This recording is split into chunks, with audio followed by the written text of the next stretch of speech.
in the book, this is the, I guess the controversial part for Christians, is that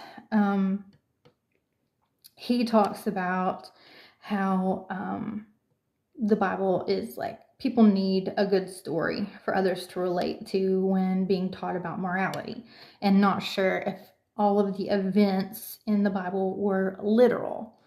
And like Jonah being the deepest, a quote from him is the deepest of all fairy tales, basically like comparing it to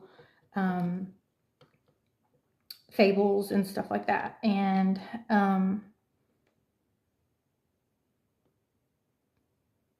deep human trials, but not different in how they are told, like not different in how like Disney movies and fairy tales and fables are told. Like they are true in the morality that you can derive from the stories, from the message and everything, but not true if like Jesus actually rose from the dead, or if Jonah was actually in the belly of a whale.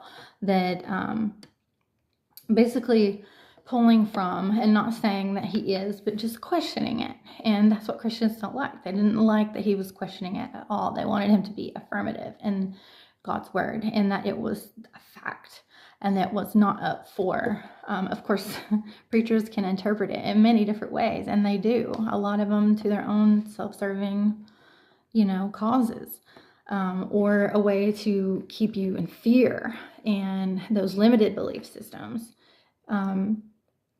They don't want you to question it, and that was the criticism, basically, that he was leaving it up to like a C.S. Lewis type of gathering conclusions as far as the true myth, because C.S. Lewis had the true myth, in which he said the story of Christ is a myth, but also historical reality.